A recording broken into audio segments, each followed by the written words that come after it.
Welcome into another episode of the Just Basketball Show, a Wednesday edition of the podcast. We're looking back on our favorite moments of the 2022-23 NBA season. If you're finding us for the first time, go ahead and hit follow or subscribe wherever you are finding us, including YouTube, where you can hit the bell, get a notification when a show goes up. Drop a comment with your thoughts on your favorite moments of the season. I'm Brendon Kleen. That's Chris Manning. We are back for another show. The season is almost over, Chris, and it's a good time to take this midweek show to look backward, say goodbye to some teams that we probably won't talk about much more the rest of the way. We also are going to get into the end of the women's college basketball season, the lead up to the WNBA draft next week, and the insane story that has just kind of taken over sports this week with that Final Four and Caitlin Clark and Angel Reese and all of it. First, my birthday was yesterday. We didn't record. Holy crap.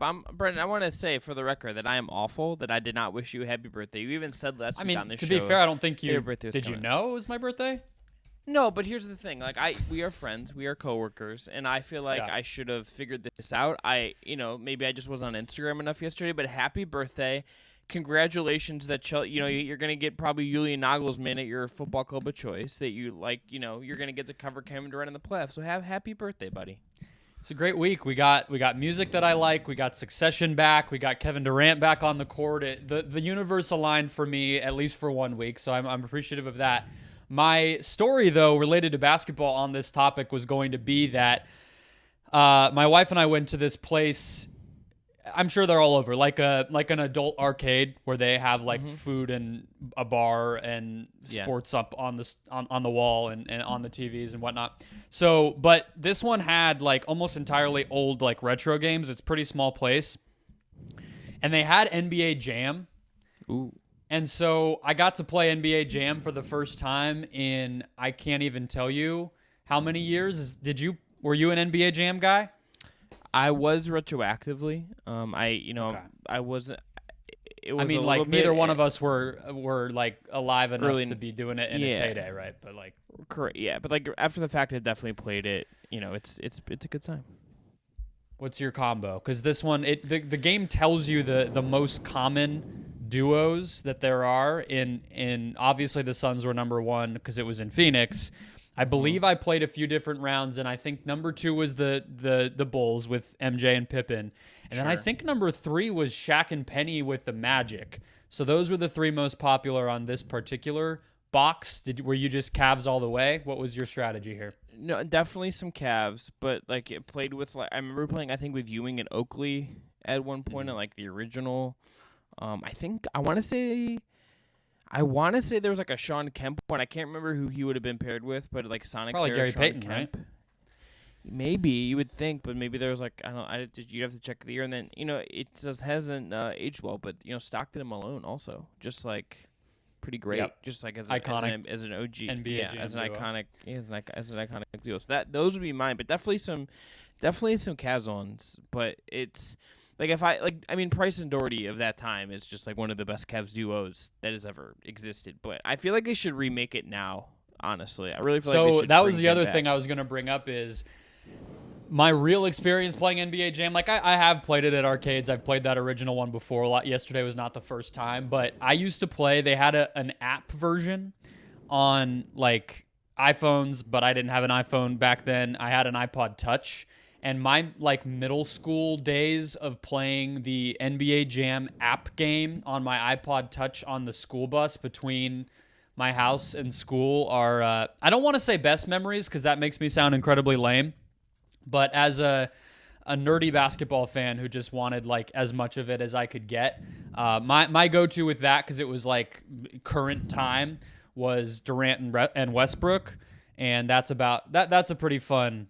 You got to have the small guy and you got to have the big guy. Even though it's a game where you don't really have to actually have basketball skills, it feels wrong if you don't have the balance there. So Durant and Russ is really in my heart of hearts. That's my NBA Jam duo, but that makes me sound young, so I don't talk about it. No, I mean, again, what would be the most fun duo? I wish I was younger than I am, but here we are. But Brendon, What is the duo you'd like to see now? And if you could pick like a duo in the league right now, who would be your NBA Jam duo? Probably LeBron and AD. I think that's the most fun one from like what NBA Jam is, which is just like who can dunk and jump and, do like the shoving defense that you play in that game. I would probably say LeBron and AD. Yeah, I think that's a good one. Are you proud of me? I didn't go the homer pick and say Booker and Durant. I mean, that was right there for me. You threw me a softball, and I actually just took it as a ball outside. I went a different direction with it.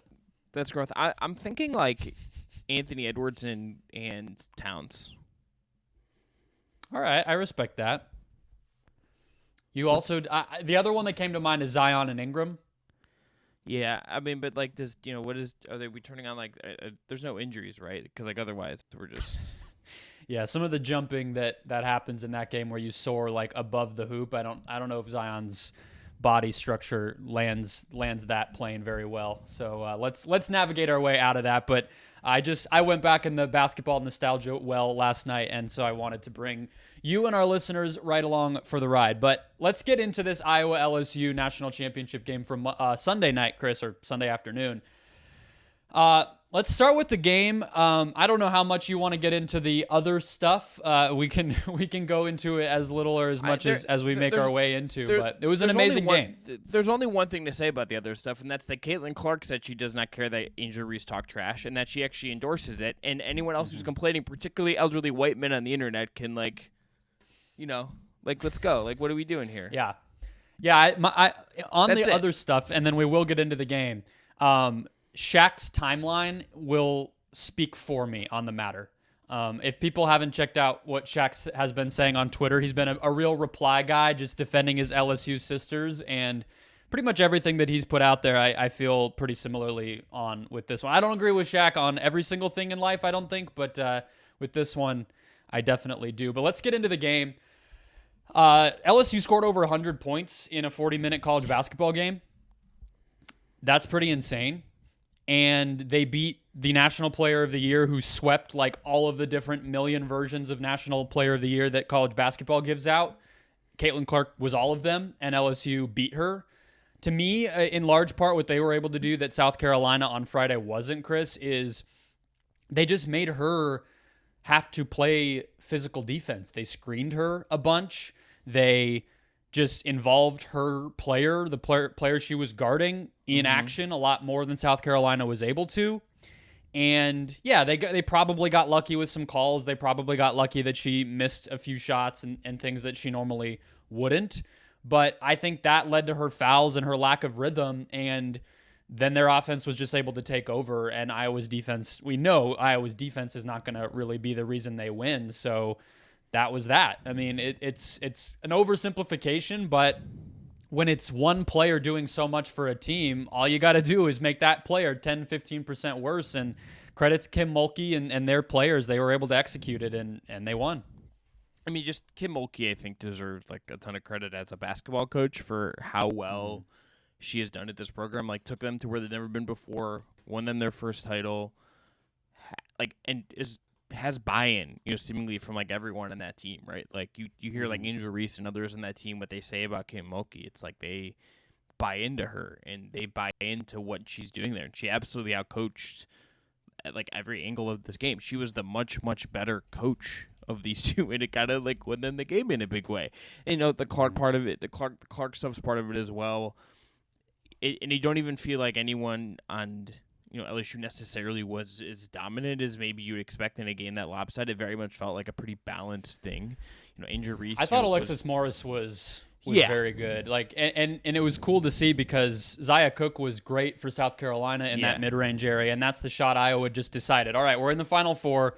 We're not letting you get layups, but you can have anything else you want. And LSU was like, all right, sounds good. We can beat you with jumpers. And Alexis Morris was awesome. But agreed, like no one went off. No one was like, the stars, quote unquote. It was balanced.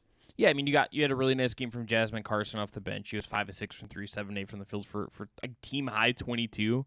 But like Angel Reese was like good in this game, but wasn't like as if she was bad. She still had a double because like all she does is rack up double doubles. But that's it. I know she is literally a walking double double. It's insane.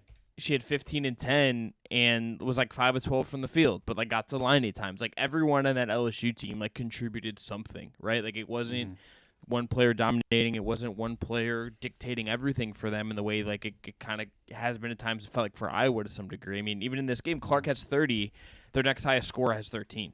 And like I get that. Like, and she has doubled the shots of the person who took the next amount of shots. And like I get that is going to happen to some degree. But it that's part of the story to me, right? That LSU just as a collective just kind of kick the crap out of Iowa in a lot of ways. Yeah, and you mentioned the coaching, right? Where I think on Friday, Lisa Bluter actually, to me, the Iowa coach, out-coached Dawn Staley, which is not something that you would say very often about anybody. Yeah, right? But like, I think Kim Mulkey then took that and one-upped it to another level, and I do feel like, you know, college basketball, college sports, but especially basketball, it's a lot about coaching because that's the one constant, and Mulkey proved herself. Like, she's now won 4 of these. That's not a thing many people that have ever coached anything can say, and to do it with 2 programs, pretty darn impressive. But from a WNBA perspective, since we are predominantly concerned with that, Chris, I don't even want to do like the sports business version of the ratings conversation because I think that's a little wonky and boring. But Caitlin Clark there's been better prospects, I think, in the history of the league, in my opinion. I'm not willing to go to any depths before we even see her suit up as a pro. She may not even be close to the best player in WNBA history, but I feel comfortable saying that she's going to revolutionize this league if she stays healthy, based on what we've seen. I just feel like basketball is really defined by these game changers who play the sport differently and get a level of popularity and celebrity around them as a result of that. And again, there might be better talents than her, just like there's been better talents than Steph Curry, who she's being compared to a lot, right? No one thinks Steph Curry is the best basketball player ever. But you could make a pretty legit case that he has been one of the most famous basketball players ever and changed the game and how it was played and how it was shaped and everything way more than almost anyone ever has. And I think she's on that type of a trajectory after 10 million people watch this championship game, which it's not even like there's not even a number 2. It's just that game and then all the other stuff down below it in terms of attention that's been paid to this sport, which gets ignored way too often. The thing I will add, I think some of the conversations by people jumping in that I think they've missed, and I say this as like a hetero like white man, like I'm not exactly coming here from like the perspective of like being of like the audience really I think being seen by this and like really buying into this in a lot of ways. I'm not like love it, but I'm saying I come from like that perspective. This has been like a multi-year growth where like the support for women's basketball, both at WNBA level and at the college level, has grown. Richard Deitch had this in his column at The Athletic. Last year's final between South Carolina and UConn averaged nearly 5 million viewers across 3 channels. That was the most watched title games at UConn, Tennessee in 2004. The semifinal last year between UConn and Stanford averaged 3.2 million, and then the largest semifinal before that was a 2012 game between Baylor and Stanford, which drew 3.76 million. Caitlin Clark, I think, absolutely has drawn in more casuals. There was this word of mouth. There was this buzz. There was this energy. Like, there's a reason, like Bill Simmons, like, talked about it on his show for, like, a decent amount of time on Sunday, which is, like... Do you like them debating men's versus women's basketball for 30 minutes? That was a fun conversation. Look, here's the thing. I like Bill Simmons mostly. I think Russillo's good. I do too. Obviously, I clicked in and listened, but it was a very silly conversation. But it was like screaming for them to like have a woman on the show and someone to tell them that like guess what the growth of women's basketball just isn't this one moment. It is like dating back to Sabrina Ionescu and Kelsey Plum and Asia Wilson, and that the fact that the WNBA is growing, like the metrics we see. And like the interest in the TV and all of that is growing and growing and growing. It still has a lot more to grow and a lot more financial growth still to come.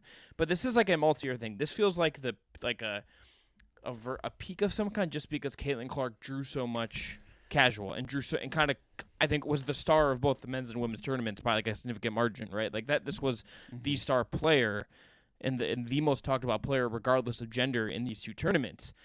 But this is like a multi-year growth thing that I think this is a moment where like this feels like a moment where let's see where it goes now. Let's see if this kid does the WNBA see a boost in its notoriety in the summer. That's exactly where I want to go. I mean, I don't think it'll be a 1-to-1 because only Aaliyah Boston out of this Final Four is going to even be there, right? So it's not the same as men's college for a lot of the reasons that have been talked about. Because we'll see if Zia Cook gets drafted. I know she's not projected in like many first, but if she sticks somewhere like that, I mean, that's at least another name.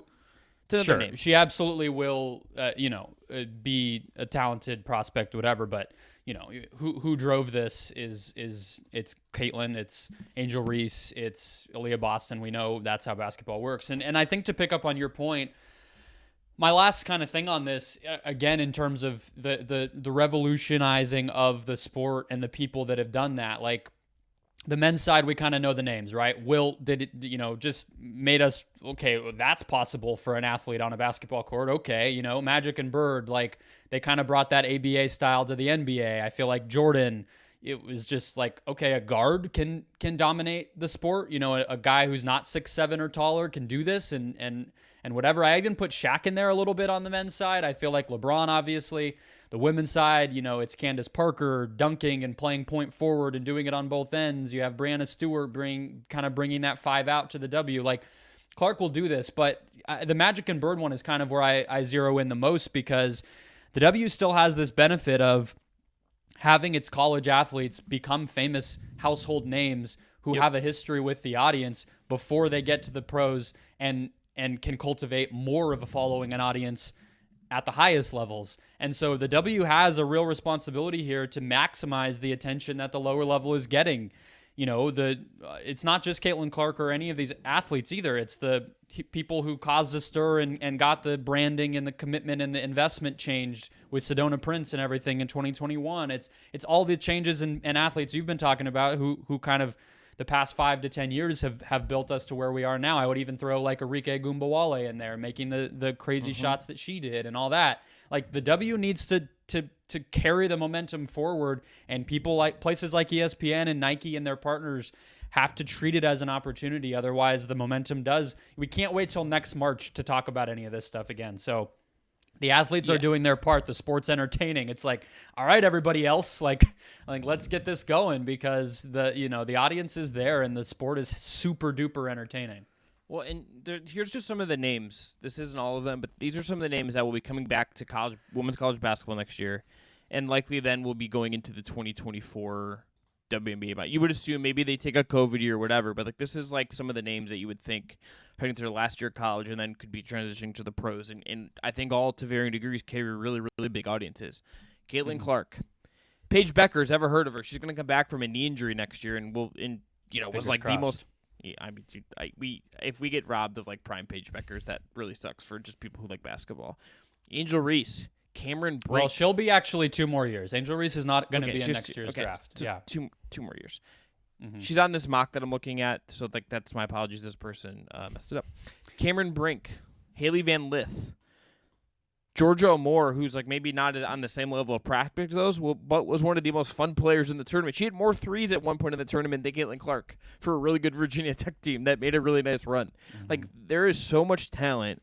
There is so much star power. There are so much people that have followings on social and are bringing in all these new fans to basketball.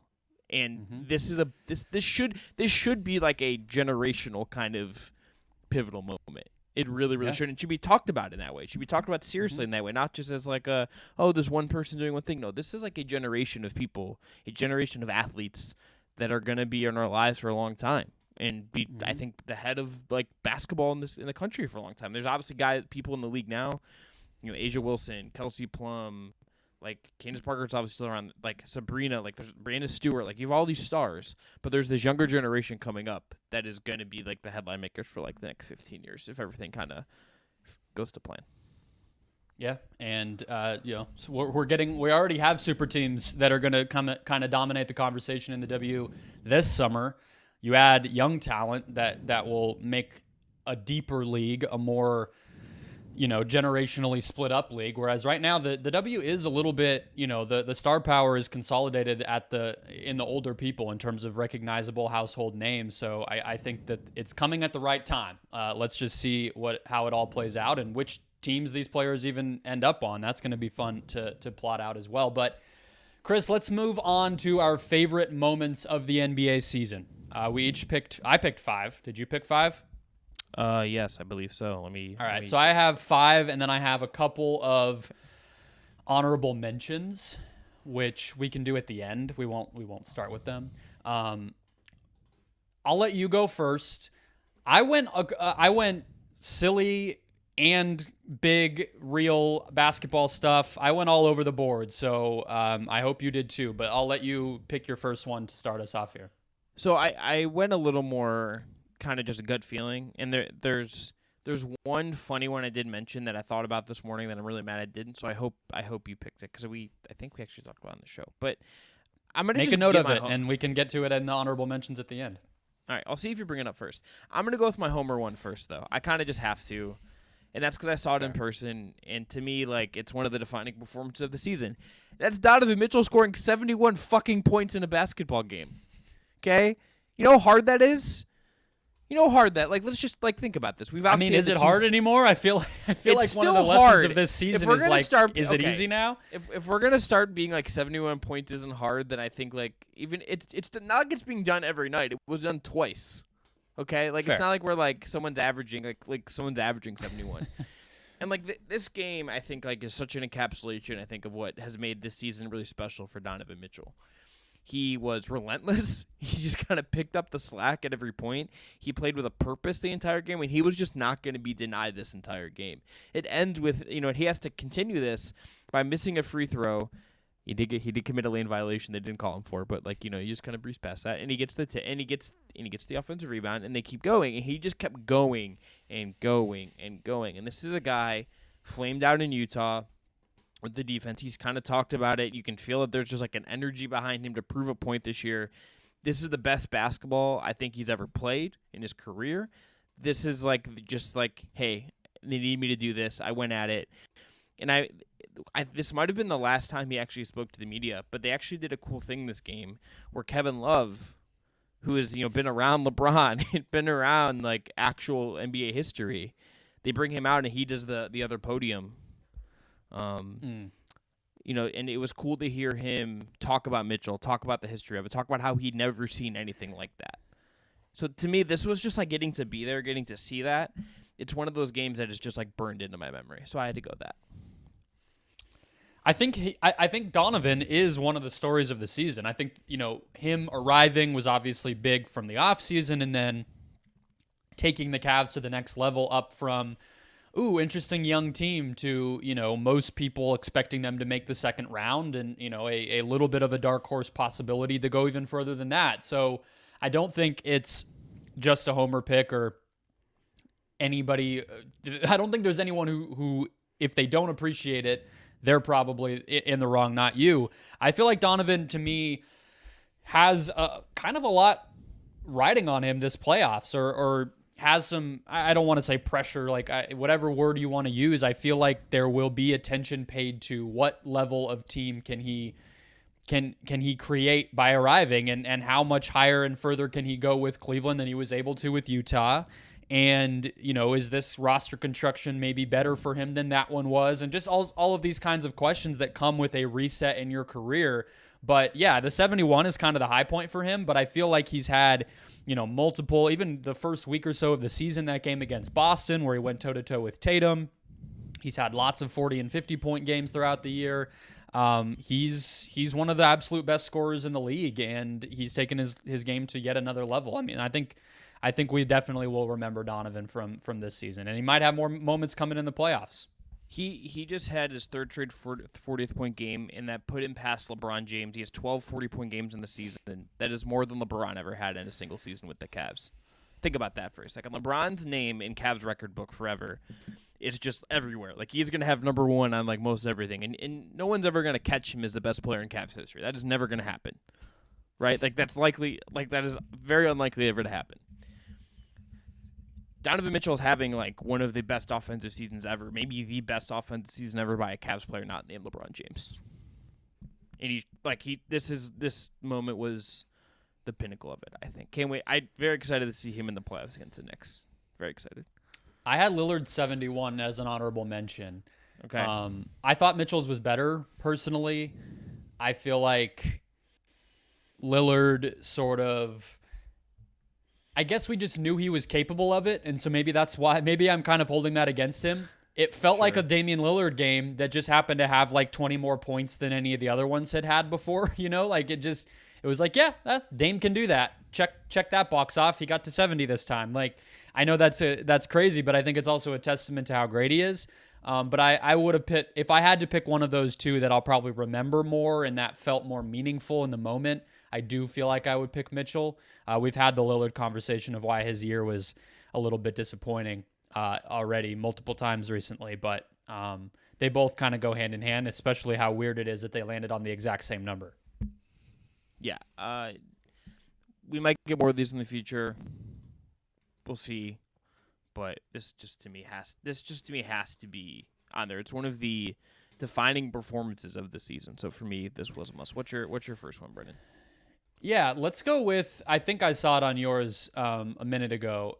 LeBron James breaking the scoring record. Oh yeah, this wasn't when I brought up first. If I didn't bring up Mitchell first, I was going to bring up LeBron first because this is also on my list. It has to be. It has to be. I think is this the biggest regular season moment of the year? I think it is. Just in the NBA, regardless of who you are. Yeah, I mean, it's a historic moment. It is the most historic thing that we've seen anybody do, right? Like, we've never seen, obviously, anyone score this many points for this long on this stage.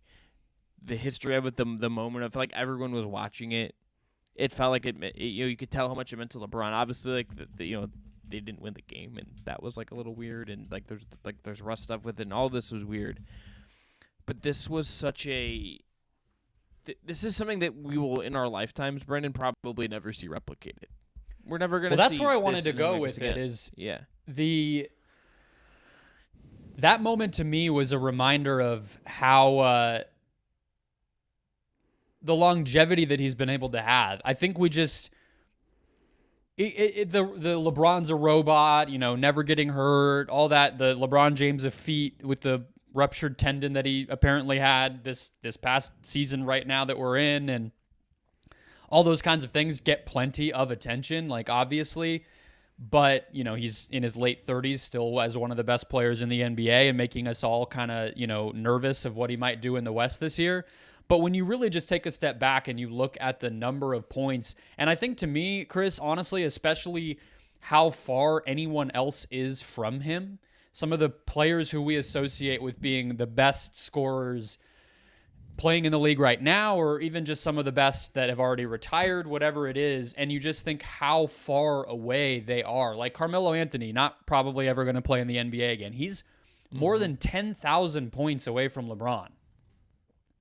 Kevin Durant is 13th on the all-time scoring list. He's almost 12,000 points from LeBron James. Like you said, I'm not sure we will ever... I don't know if anyone in the league right now is going to threaten this record. That's how high up the standard is that he's set. Like, people have talked about, okay, Luka could do it, or, whoever you want to throw out there. It's always going to be a long shot. Like, this is one of those sports records that it's just going to hold up. It's so difficult to be that great for that long. And it was a cool way to get to appreciate that, I guess, for me, because there's a lot of nits to pick with LeBron and changing teams and the Lakers jokes and memes and whatever you want to point to. But this was just a moment to kind of be like, wow, like that guy has done amazing things for damn near 2 decades in his sport. Well, and just you don't often get moments where we're actually appreciating the history as it happens, like Kareem being there. The spectacle that it felt like, right? Like just everything about that night. In reading about it, in the reporting around it, and it's just some of the things that we saw that night, it just felt like a one-of-one kind of night. Like we're never going to see like anything I think like that again. We just are not. And like there's gonna be other guys that score a lot of points. There are guys in the league right now that I think surely will continue to score a lot of points and get in the top 10 or something like that. But the longevity for him to meet expectations, right? Like this is like another thing where this guy somehow has just never not met expectations in what he's doing. And for him to hit this, it's just like, oh, I'm not even the greatest. You don't consider me having a bag.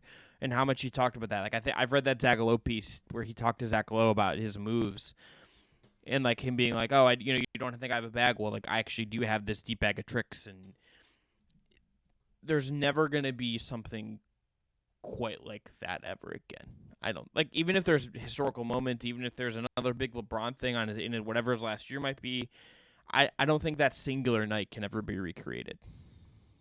So bizarre too with the montage thing that they played in real time, and then everybody had to get back on the court and play basketball again. And you mentioned the Russ Darvin Ham fallout and whatever. It was simultaneously cool, surreal, and a little extra, but in the right kind of way, I think. But just like unforgettable for sure on all sides. And I think the thing probably above all else with how weird this regular season has been, how few big games there have been, I think that's that moment, that night, that game, those are going to be the things that I think people associate with this regular season. We'll see what the playoffs bring, but it was very cool. But on to your next one, Chris.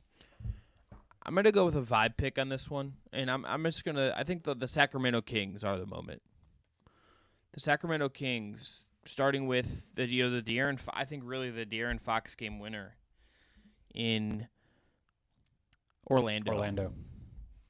And their whole season making the playoffs for the first time, the celebration around that, light the beam, just like all of the stuff around them. The fact that we keep seeing Sabonis and him like talking in the media and doing all these different things, like we have not seen something I think like this.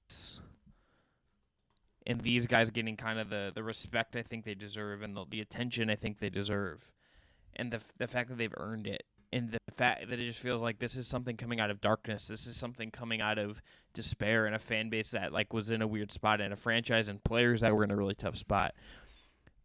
This is, again, one of those things that it's like there's not like it's very hard to always find things that are applicable to this, right? Like it is hard to always find. Like, there aren't many franchises that were in as long of a rut and as dire of a rut as the Sacramento Kings. And this season has been them lifting themselves out of it. And Mike Brown, this guy who's been around, he's been coaching in the league for 20 years as a head coach a couple times. Him being the guy to unlock this and be the right voice for them. This is the beginning of something, hopefully, in Sacramento. I would like this, hopefully they keep building, get better. But this kind of the newness, the shine of it, it's going to be hard to ever see that recreated to me. So I have this as one of my moments this whole season for the Sacramento Kings. I had it as well. I had them making the playoffs, as the one if I was to suck it in. But I liked the Fox game winner. I mean, that's one of the signature like highlights of the season for sure. And it's cool to me too. You mentioned those other teams that have had the droughts, like the Mariners in baseball just got over the hump with theirs. Even the Suns, when they made the finals that year, it was going on a 10-year drought. So I have some experience. But I think the unique thing with Sacramento is the fact that they also were in a city and a community that's kind of easy to make into a laughingstock, right? Because like Seattle doesn't really need the Mariners to be good to be like taken seriously, quote unquote, They have Amazon, they have Starbucks, they're a big city, they have beautiful weather and, tourist destinations and a big port that people, take cruises from. Like there's all these things, right? Nobody needs to like have a good baseball team to feel like Seattle is respectable. But the Kings, they're associated with, or Sacramento is associated with the Kings. That's kind of one and one, hand in hand. And so I think it's cool to be able to kind of say F you, right? Like the team and the community and the city to be able to say like, you don't laugh at us anymore. Like we have this, and not like you're pointing out with the light the beam and how fun the team is and how young it is and scrappy and everything else. Like it's also, it doesn't feel like a joke or an accident. Like they're really here. They have an identity. They play cohesive basketball. Yes, it's, very lopsided toward offense and you can pick all the nits you want about the postseason, but there's still something to be said for, we know what the Kings are as a basketball team, right? Like anyone who cares about the NBA is going to say, oh yeah, damn, they score the hell out of the ball. Fox is crazy, this and that. And like, there's even these small things about the season, like Fox being obscene in the clutch. I just pulled it up to get the accurate current numbers. He's 30 points ahead of anyone else in clutch points as of right now toward the end of the season. Keegan Murray has more threes made than any rookie. Who saw that coming? That's like a crazy record with Donovan Mitchell and Damian Lillard and stuff on that list. The Mike Brown factor that you pointed out, even like Kevin Huerter trade that they just kind of stole him from Atlanta and all of a sudden he's really good. And so I guess it's all just sort of like to see the pieces put together. This isn't an accident of a season. I had one question for you though, and this kind of got my mind thinking because I read the Baxter Holmes piece on load management that came out on Tuesday. And he pointed out, there was a quote in there about how teams are always either tanking or pushing for a championship.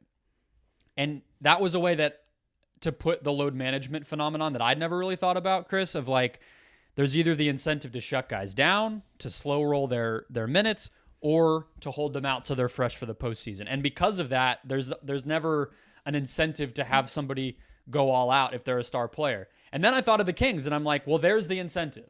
Like, it's no wonder to me that this is kind of the most fun team of the regular season for a lot of people because they had everything to play for and they fucking acted like it. Like, you know what I mean? They came out there every night and you were like, yeah, this is hunger. This is like drive to try to be great at this. And in a season where we talk so much about all this BS on the periphery of it, of like, should players be resting and is it really working? And Kawhi, is it the devil? And all this, it's like, well, just turn on the Kings and like kind of forget about all that for a little while. And I feel like a lot of NBA fans really did that on a nightly basis. And look, I think the Kings can be an example. And like, I understand why teams tank. I don't really love it, but I think one of the things with the NBA that maybe I'm just getting old and grumpy, but one of the things like that I get frustrated people, if they're listening to this, are going to think you're 55 the way you talk about things. Well, you're not. You look very boyish. You're a very young, strapping lad, Chris. Don't let anyone tell you otherwise. Yeah, I know. I'm about to be 30, and I'm not really that old. But like, I've noticed like a shift where it's just like I just get like, I think it's like cheating out fan bases when these teams just like don't care, and like I don't understand like why we're asking like these teams to always care about stuff in these instances, right? Like I'm just like, what are we doing here? Why are some of these teams just like getting passes for like taking years off and like not trying to be competitive? It's one of the things about the NFL is like weird as like the NFL can get at times and teams take a step back. Like it's like teams like culturally like that sport cannot tank. And it's like wrong to me almost that like in the NBA we can see teams tank. Like that just feels sometimes very off to me. And like the Sacramento Kings obviously had a lot of years being bad and often not on purpose and had star players go there. Like Boogie at his peak in Sacramento was like an incredible player. And, you know, like they had Halliburton and like then they make that trade. And like all of this is like non-linear, but like they found success and like built and like it seems like are banking on the institutions kind of winning out and like actually trying to establish accountability and culture and purpose. And it's like, funny how that can work, you know? So I am just very pro like how the Sacramento Kings have gone about their business, and I think other teams that are trying to get out of ruts should look at the Kings as an example. Houston Rockets talking to you. Yeah, right. Anyone. I mean, I think you're right. Like, you know, the Dallas owner Mavericks. had to give Dallas Mavericks talking to you. Well, that's exactly what I was thinking about when you said the point about, you know, taking time off or delegitimizing a season and what the fans think. It's like, you know, the Mavs, it sounds like Luka's going to continue to play. Both Kyrie and Luka are probable for this game, this huge game on Wednesday night against, coincidentally, the Sacramento Kings. Did you see the Luka getting asked about Jalen Brunson, by the way? I did, yeah. Great player, great guy. We miss him. Big difference since he left, yeah. But, like, that's the kind of thing that I think people rightly cast aspersions on around the NBA is, like, the idea that the minute that Portland got within sniffing distance of a tasty young player to go get their hands on, it's like, all right, Damian Lillard, who's given X to us as, you know, maybe one of the best players in franchise history, see you next year. It's like, come on. Like, you know, so I agree. Sacramento has been that hungry kind of team pushing the envelope all year, and they deserve a lot of credit for that. I'll get us into some lighter territory here for a moment, Chris, with my next one. I really do think this is something I will remember for a long time from this season because it is one of the most insane things I've ever seen a player do on an NBA court. Okay. And it is from NBA rivalry week, Lakers Celtics, Patrick Beverley getting a camera from a courtside photographer to illustrate a foul call that didn't happen and bringing it to the referee during a stoppage in play to illustrate how bad that ref's call was. We talked about it at the time. Mm-hmm. I don't typically love the antics on the part of Patrick Beverley, but there is just absolutely no way to deny the genius of the comedic bit that he pulled out over the course of an athletic event and just made him an absolute mockery of all of it in real time. And I salute him heavily, and it was probably the last thing that he did that anyone cared about as a Laker.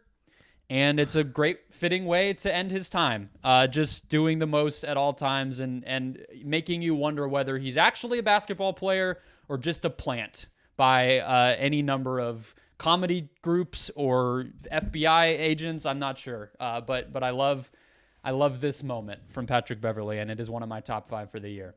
Maybe someone did this and I missed it, but it feels like a really big missed opportunity to me that someone did not go find the photographer that had their camera taken by Patrick Beverley and did a Q&A with them. Someone in there, in that arena should have found that photographer, been what, everyone's going to hear what LeBron had to say. Everyone's going to hear what the Celtics had to say, Pat Bev, whomever.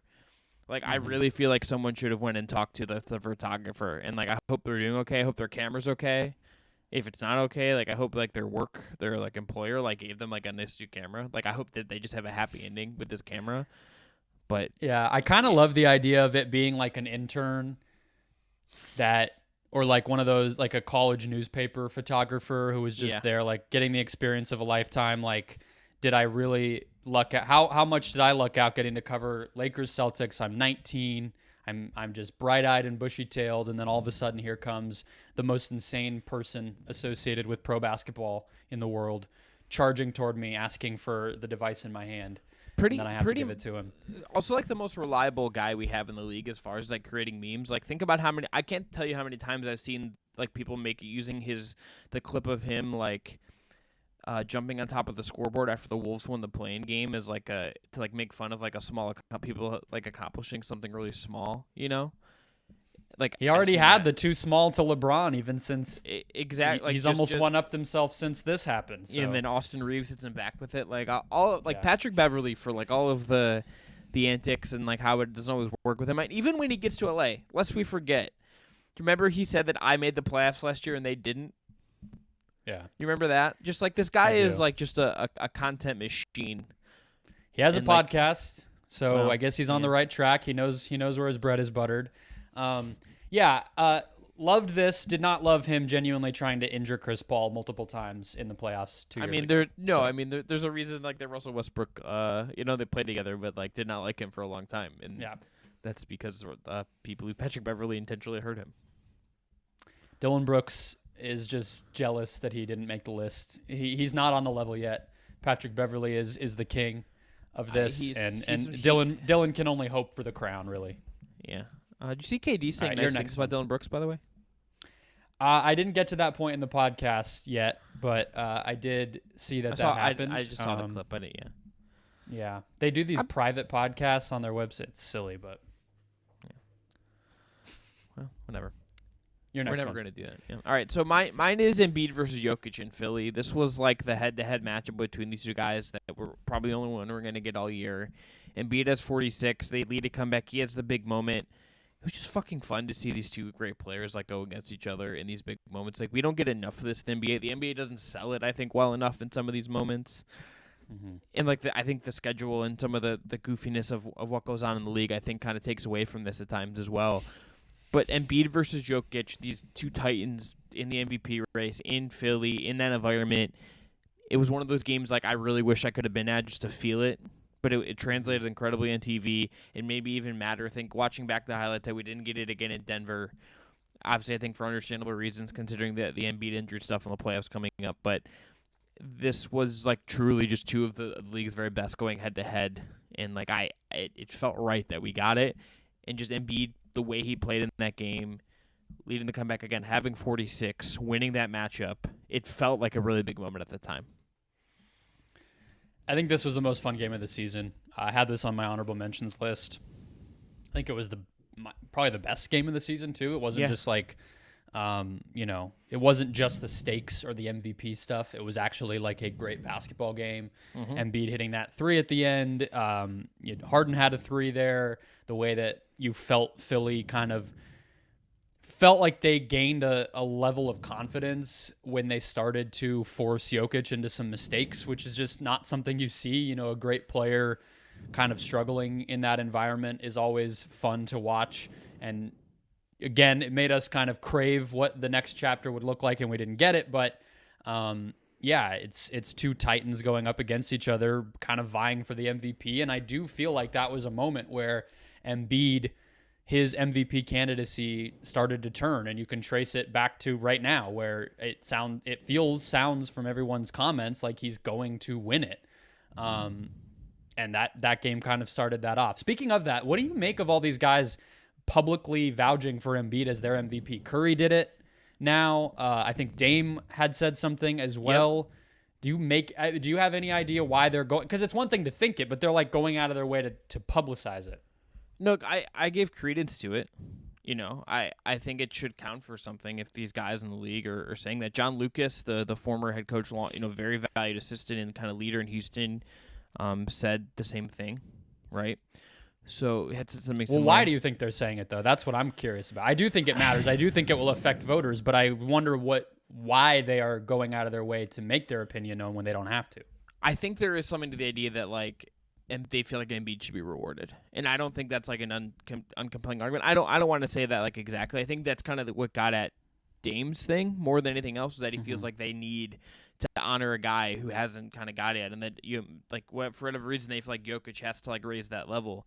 But it just seems like there's just like a respect for Embiid and what he does and how good he is that it seems like his fellow players want to see recognized more than anything else.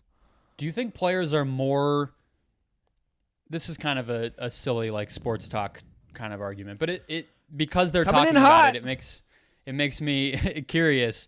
Do you think opposing players, like the great players, Curry, Lillard, whoever else, not that everyone feels exactly the same way, but on the whole, are they more worried when they suit up against Embiid and the Sixers or Jokic and the Nuggets? Because I do feel like the answer might be Philly, and that's part of what's going on here is they have a greater level of fear of Embiid and like respect, like competitive respect for him than they do Jokic.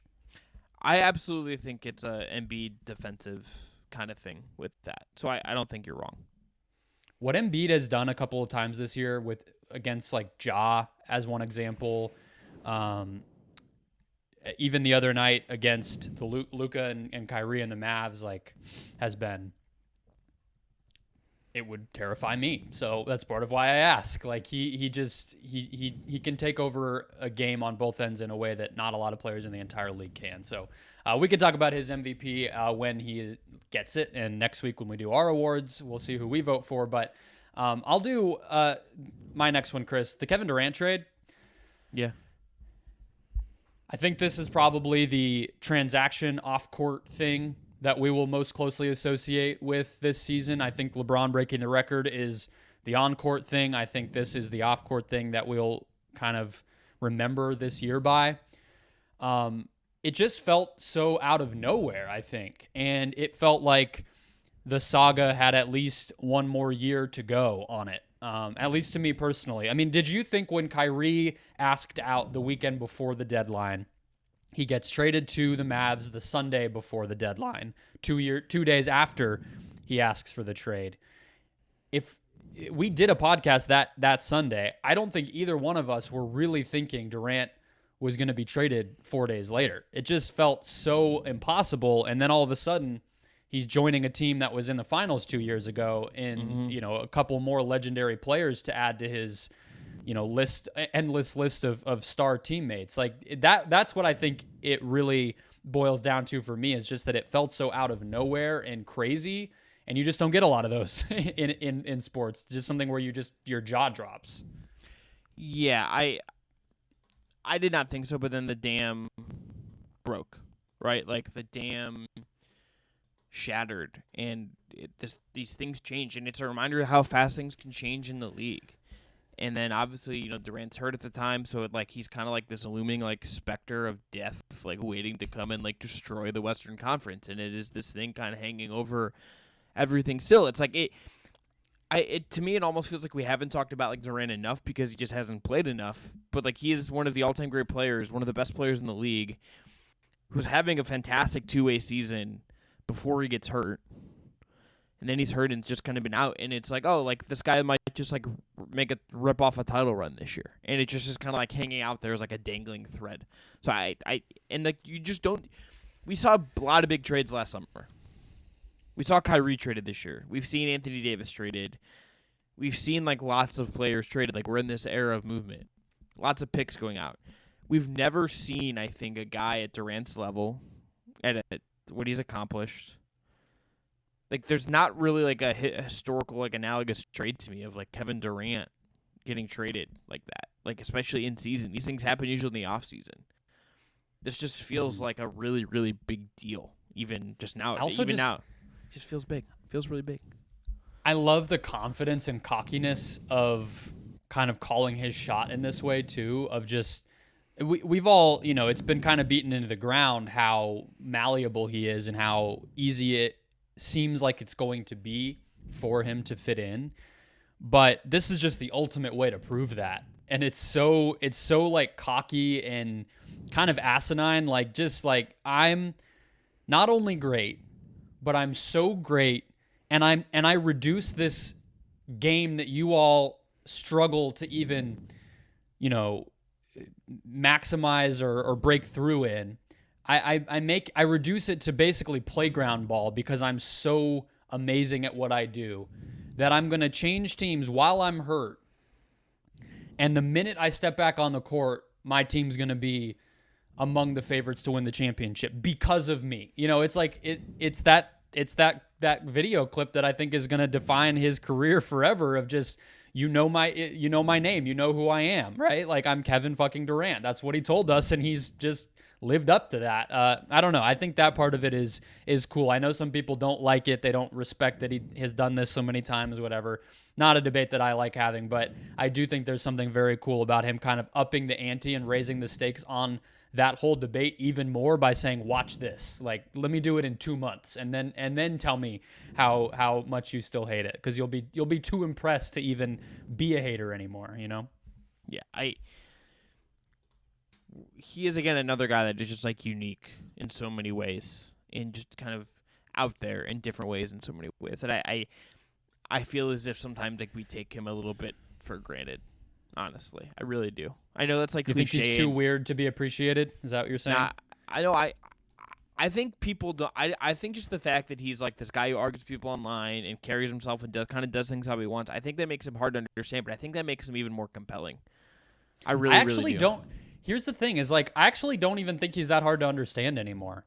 I actually think he's like at the most simple, straightforward perspective and persona that he's ever had in his career. I think that's a huge testament to him just like figuring it out. Mm-hmm. I don't mean this in like you're a dullard kind of way. I just mean I don't think there's a lot going on there. Like I think it's just a dude who is in his mid-30s trying to cap off an amazing career and just trying to do that in a place where he can be less stressed out and like at peace and as competitive as he can be. Like, I think you're right that he gets underestimated because of that, but I feel like it's kind of an outdated perception of him a little bit, in my opinion. Yeah, I think that's fair. All right, my last one is a pretty simple one. I don't think we need to get too big into it, but it's another great game from this season. It was that Celtics 76ers game. Maybe just watched too much Sixers this year. That ended with Jason Tatum just kind of dominating and making a ton of threes and just kind of being the best player on the floor for the last couple minutes.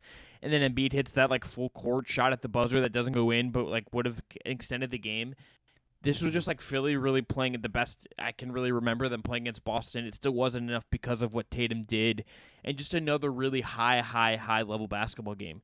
one of the things in this exercise, Brendon, that like I'm gonna make sure I do, I think for the playoffs and next season and the WNBA season, is if there's a game that just like was incredible, I'm gonna keep a running log because I want easier access to this. But I was going through box scores, I was going through my notes.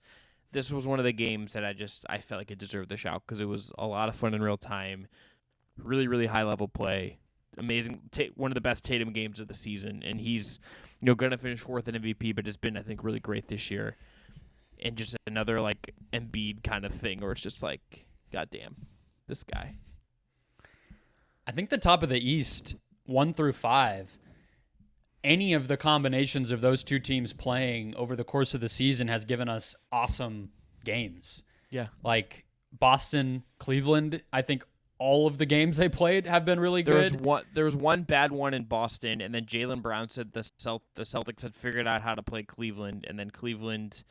there was no Tatum and some other guys next time, but like there was a really close game, but it got really competitive, and the two to start the year were both awesome. Like cracking. Yeah, Celtics Sixers.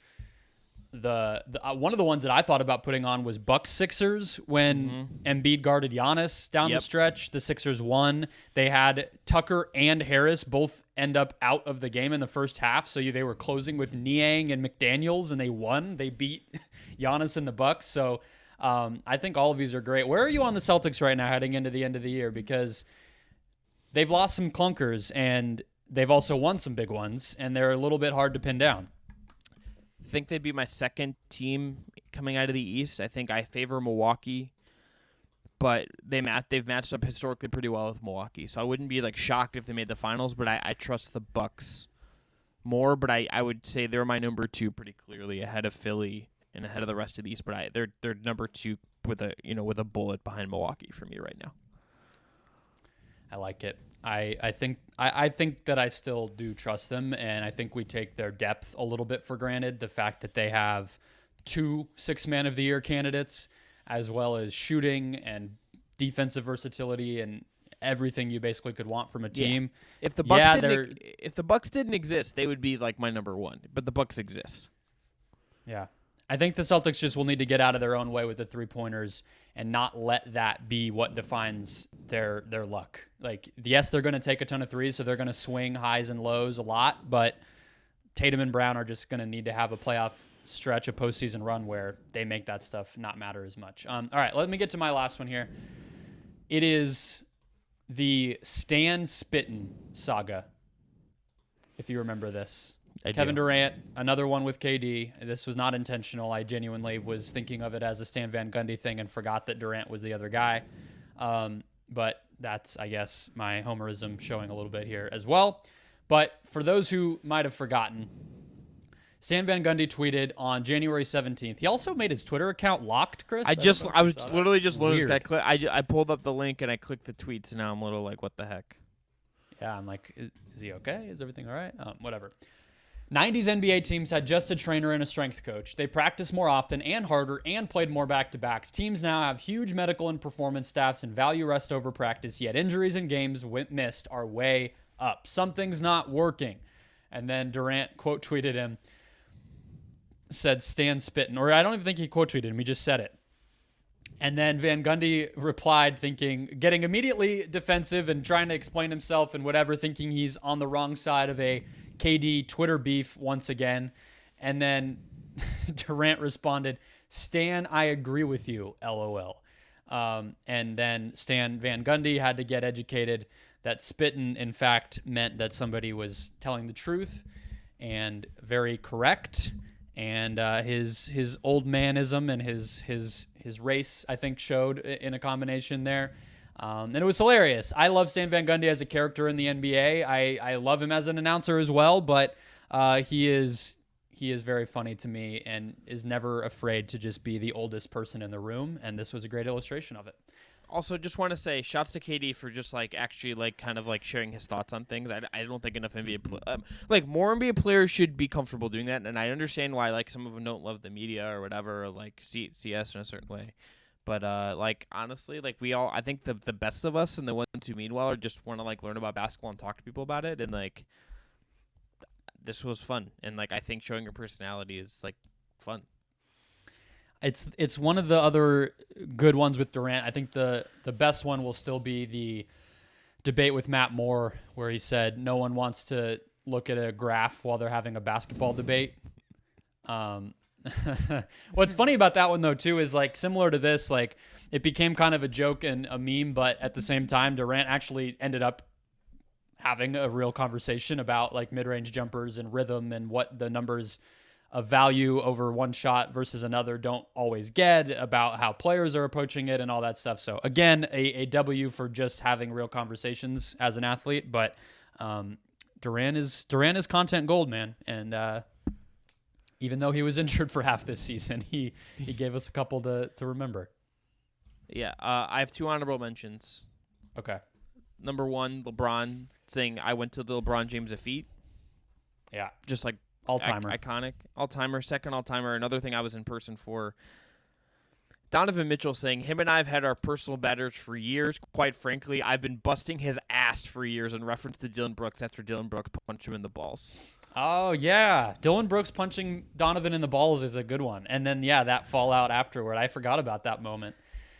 We honestly, it's good that we had something with Dillon Brooks because his shenanigans have been like a through line. They've been a running thing, but this was like the thing that was just like, I think really like brought, like this elevated him to like a real heel. This was like his heel turn, to use like a wrestling term. Yeah. This was like, I remember I was sitting on press row, sitting next to the guy I close locked on Cavs with, and I said, oh shit, once we saw what was popping off. And then like the whole arena's like quiet for like 5 minutes to sort everything out.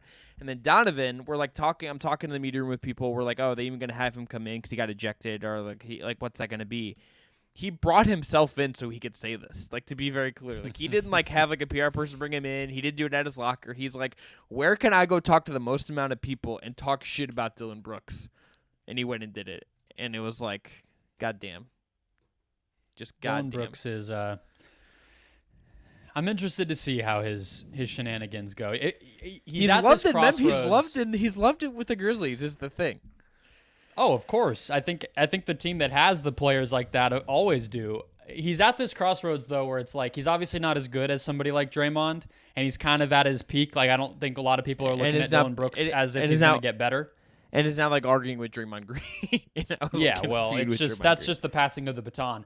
But it's like if you're not going to be a great player like Draymond, you have to, I think, be even more obnoxious if you're going to stay in the public eye. Like Patrick Beverley, right? He's not even that good most seasons, and yet he's thought of as this, difference maker because he just overdoes it. So Brooks, I think, is going that way, and I think next year he just has to one up himself. I think in the playoffs, this is just the floor. Yeah, the playoffs to start. Yeah, but this was all right. This was great. This was like a fun night for me at the arena. I have one last honorable mention. We got to my other ones. We didn't have any dunks on our lists, and so I feel like I have to say this one. My personal favorite dunk of the season was Aaron Gordon on Landry Shamet on Christmas. Oh yeah, this is the dunk of the year. Easy. I'm glad you agree because there's been some jaw dunks and some ant dunks that have gotten some attention, but they're just, those guys are freak athletes. You get them downhill. There's a, plodding 7-footer, helpless, man-child standing there in the way, and they're just going to yam on their head. It's something we've seen before. The Aaron Gordon one was at a full sprint and transition. It's Aaron Gordon, so it's just somebody we already know is one of the best dunkers in the league. Threw the ball through the basket, and Landry Shamet flew backward more than I thought was possible for one person to do on a basketball court in that situation. And it just felt the most disrespectful, the most forceful. It was a big game. It was a fun game. It was a big win by Denver. It's Christmas, so more people are watching. Twitter explodes, all that stuff. I think it's far and away the best one. Yeah, I agree. I went and looked at a bunch of the best dunks, and this was the only one that made me really, get out of my seat. I mean, I feel like Mac McClung's dunk contest, maybe saving the dunk contest, deserves some love here as well. But the best in-game dunk is Aaron Gordon, just detonating a bomb. I couldn't include Mac McClung as the best anything of the NBA season. It just no, but look, right. that was like the funnest part of All-Star Weekend to me, probably, and it felt like a moment to some degree. It was. TBD on if he saved it. He'll be back next year. He saved his own participation in it. We'll see. We'll see if others follow suit. He needs like a title belt is the thing. He needs like a WWE style like title belt. I'm all for WWE-ifying All-Star Weekend if it means just more entertainment factor. So give me the trash, give me the garbage. I will watch it, Mac McClung or otherwise. That'll wrap us up for today, though, guys. Follow us on social media wherever you are. We are Twitter, Facebook, Instagram, TikTok. A big thanks to Dillon Heiser and Jake Stevens for producing. That'll wrap us up for the regular season. We will not be back until after all the games have finished and the dust is cleared on Sunday night. We'll have our awards. We'll have our final predictions for our initial predictions for the first round of the playoffs and play-in and all that stuff. And we will be off to the races for the postseason. We'll talk to you then.